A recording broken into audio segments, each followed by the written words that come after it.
جو اسلام میں ہے وہ کہیں نہیں، کبھی نہیں۔ یہی وجہ ہے کہ دنیا اسلام کی طرف آج بھی للچائی نظروں سے دیکھ رہی ہے۔ مسلمانوں سے لاکھ دشمنی اور مخالفت کے باوجود لاکھ لوگ داخل اسلام ہو رہے ہیں۔ ویسٹرن ماحول میں لوگ مسلمان ہو رہے ہیں۔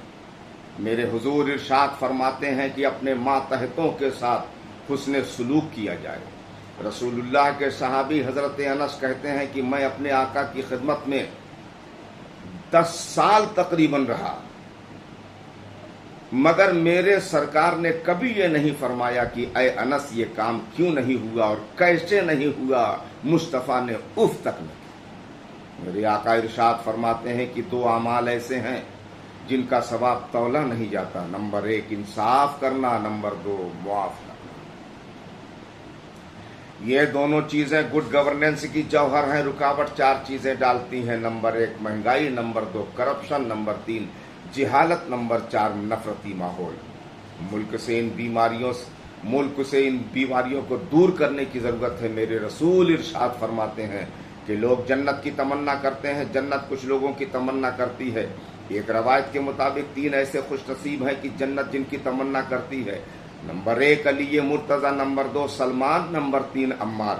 ابن عساکر کے مطابق 4 لوگوں کے لیے جنت مشتاق رہا کرتی ہے: علی مرتضی، سلمان، عمار، مقداد۔ مگر جامع ترمذی کی حدیث کے مطابق 3 لوگوں کا نام آیا ہے۔ ناظرین کرام، میں بار بار کہتا ہوں کہ جو اسلام میں ہے وہ کہیں بھی نہیں، کبھی نہیں۔ میرے سرکار ارشاد فرماتے ہیں کہ 4 اعمال ایسے ہیں جن کے کرنے والوں کی جنت مشتاق رہتی ہے، تمنا کرتی ہے۔ نمبر 1 زبان کی حفاظت کرنے والا، نمبر 2 بھوکوں کو کھانا کھلانے والا، نمبر 3 قرآن کی تلاوت کرنے والا، نمبر 4 رمضان المبارک کا روزہ رکھنے والا۔ ان 4 لوگوں کے لیے خود جنت تمنا کرتی ہے۔ اب میں آپ کو مسلم شریف کی ایک حدیث سناتا ہوں جو صحاح ستہ میں داخل و شامل ہے۔ حدیث کو دل سے سنیں تو دلدار بن جائیں گے، یعنی غلام احمد مختار بن جائیں گے، عاشق سید ابرار بن جائیں گے۔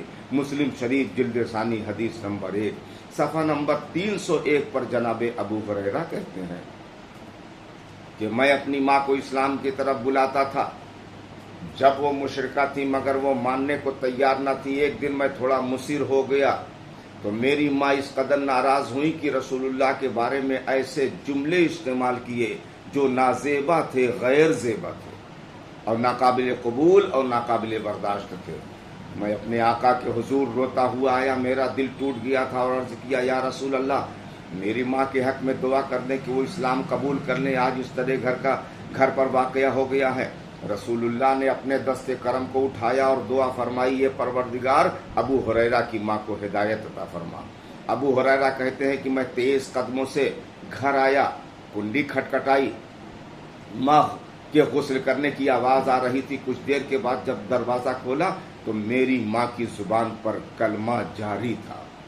میں روتا ہوا اپنے حضور کی بارگاہ میں پھر آیا اور خوشخبری دی، یا رسول اللہ مبارک ہو، میری ماں مسلمان ہو چکی ہیں، دعا مقبول ہو گئی ہے آپ کی سرکار۔ میرے آقا اپنے رب کی تعریف کر رہے تھے اور ابو ہریرہ زارو قطار رو رہے تھے۔